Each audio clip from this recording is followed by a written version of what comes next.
Hi guys, Ivan and Susan here again from Vloggers on the Loose. This video is about 6 fairy tale towns in Western Australia to visit. So hopefully you'll enjoy it. It's quite a bit to read over here. So we'll take a walk around and I'll read my notes to you guys. Let's go.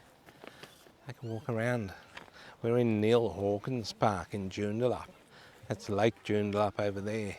The water's quite high. We'll go over there and have a look at the lake while I start reading. So Western Australia is the second largest country subdivision on Earth, covering nearly a third of Australia. Naturally, the larger land area means much of its electric terrain spills into wind-polished deserts, wave-battered cliffs, and ancient granite outcrops that seem untouched by time. Within this vast canvas, fairy tale small towns bloom like secrets, some backed by oceans that extend uninterrupted to Antarctica. Wow, that extends a long way, these oceans. Others where kangaroos still linger near century-old jetties at dusk. And you probably will. Look how high this water is, guys. It's very, very high. It's a big lake. Have a look at that, Lake Joondalup here in Perth, Western Australia. It's a good spot here, this Neil Hawkins Park, because when we've done other suburbs like Edgewater, we couldn't get this close to the lake. And have a look at this, you've got a jetty coming out here. And look how big this lake is. So remember that, guys, if you're out here or you're new in Perth, and look, you can even put your little love lockets on here. Check that out. Yeah? Have it engraved. There you go. So you probably will find kangaroos in that park at night time, like this article says. So few people here also.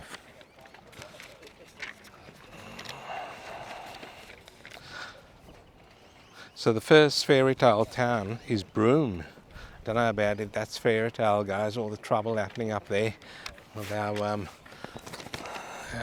people up there. What's going on over here? Is there fish? There's a big fish in there. Looks like a decent size also. Don't know if it's if someone's put it in there or if it's a natural thing. I'm not sure if there are fish in here for it to be natural, but that was definitely a fish, because some people do put fish in these lakes which they shouldn't, goldfish and that, and cause a lot of issues for the natural environment. A couple of ducks there. So Broome is an eminent resort town that literally sparkles like a gem through its century-old pearling practices that built fortunes from the depths of the Indian Ocean. It continues to produce some of the world's finest South Sea pearls as white sand beaches stretch along the coast of the Kimberley region in fairy tale perfection. There you go, Broome, your first one, guys, to check out.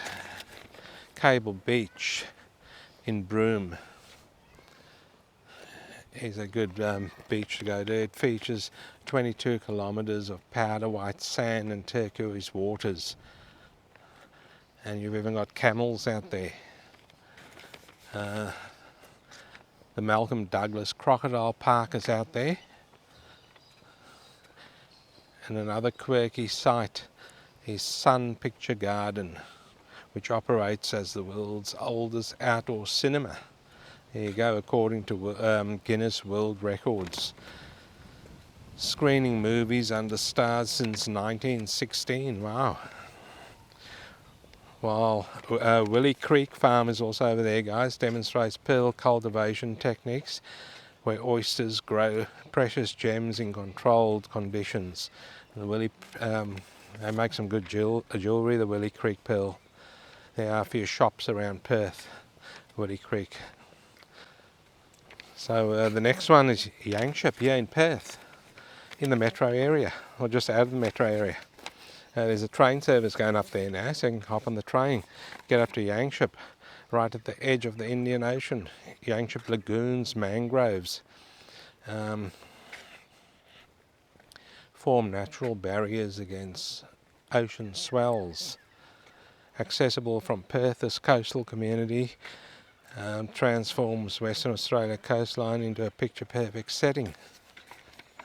Crystal clear aqua water collides against glistening white sand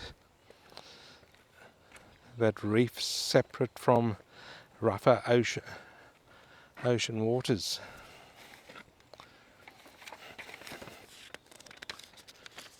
So what do you guys think of this Neil Hawkins Park? It's not too bad to walk through. Yanchep's Natural Park, Tamala Limestone Caves. It's very sunny here, guys, and glary. I can't see. Caves add a surreal element to the landscape. About 570 underground chambers carved through limestone deposits over centuries mesmerised tourists in the semblance of fairy tale images. So get yourselves to Yanchep, guys. Go to the crystal caves over there. Really, really nice over there. We have been there. Okay, the next one is Derby, a town that remains close to its roots with a broader native population of Aboriginal and Torres Strait Islanders. Derby treasures landmarks, including one that is unfathomably ancient.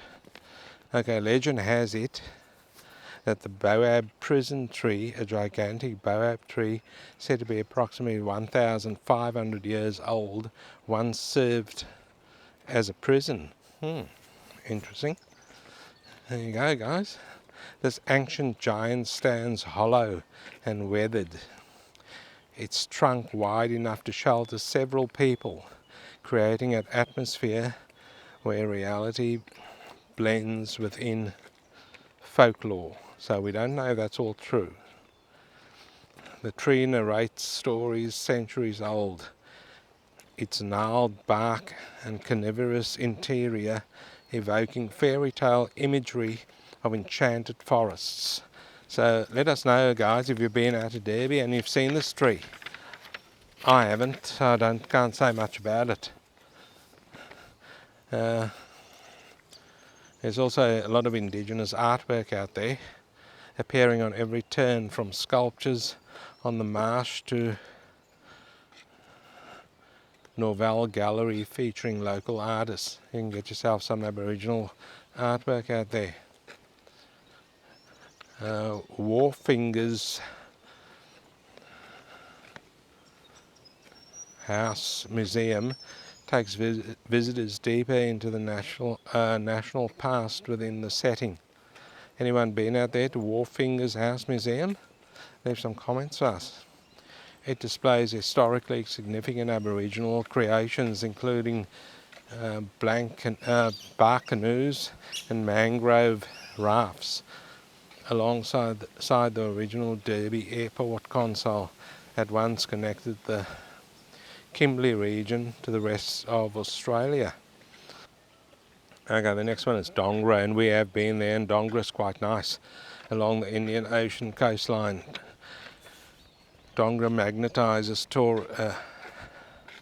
magnetises tourists with architecture and outlandish as the Dongara steamroller flour mill, where weathered stone walls and sights from the fairy tale silhouette against coastal skies.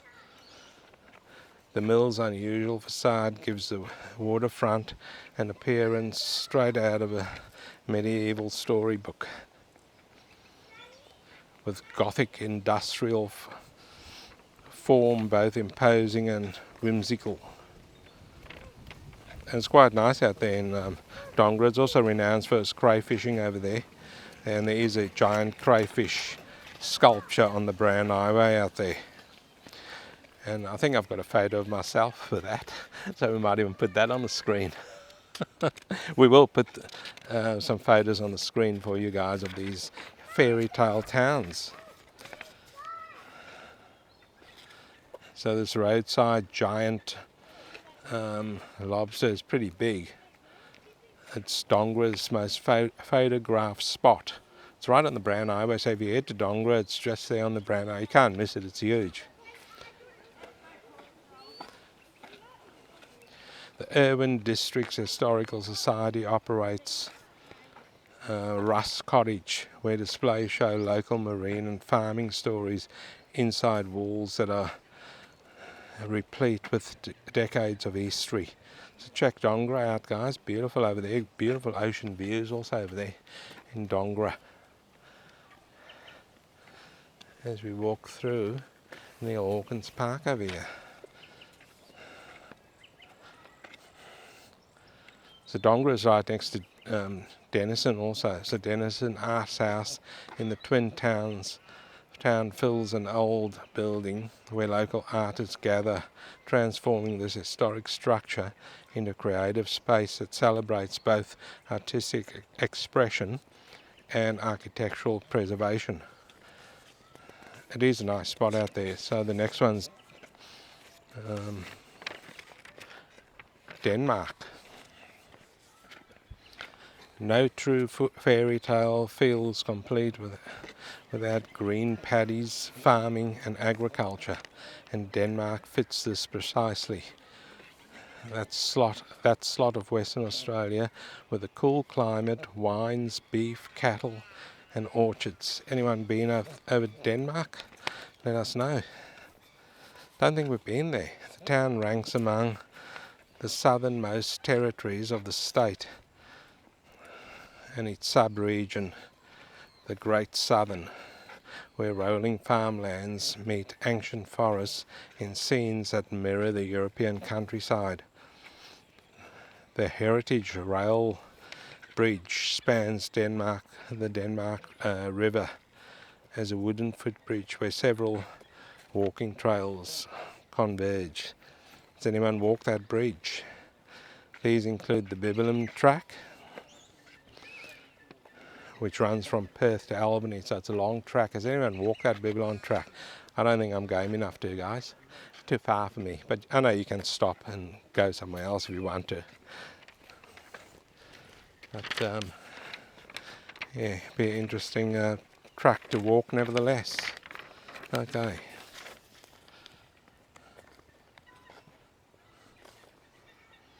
So the most prominent, this is still in Denmark, the most prominent area of the Great Southern region, Wilson Inlet, forms along the southern shore of Denmark with its semi-permanent sandbar, creating lagoons that change shape throughout the year. Interesting stuff over there in Denmark. Sounds quite good.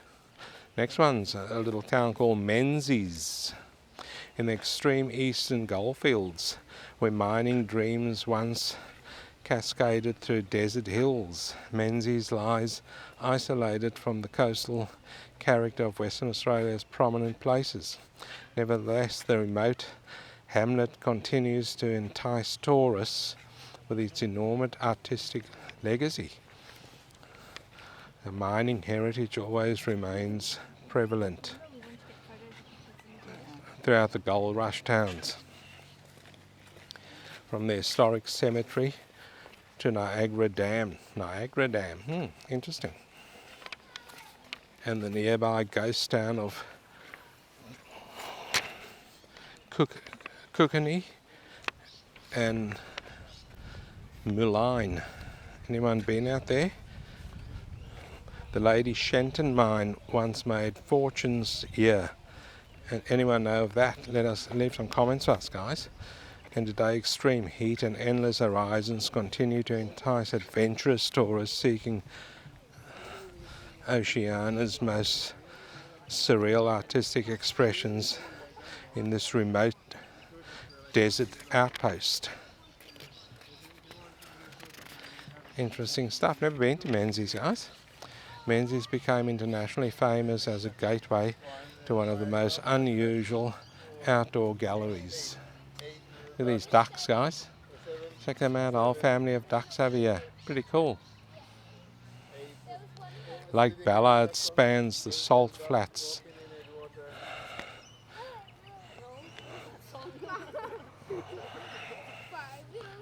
Where 51 black steel sculptures stand in eternal silence. I've never seen that, never been out there, so let us know. It sounds quite interesting. Created by British artist Anthony Gormley for his Inside Australia installation. Each feature was cast from laser scans of actual Menzies residents. Okay. Creating an outlandish scene where art meets desert in a way that seems pulled from the thousands of one night's folktales, a bit within a touch of science fiction. There you go, guys. So like I said, we will be putting photos of a lot of these things on the screen for you guys. What did you think of this video? I'm going to wrap it up somewhere over here. Might just wrap it up here, guys. Right over here. Leave some comments for us on this. Video, guys. Thanks for watching, and don't forget to like and subscribe. Give it a thumbs up, and we'll see you in the next one.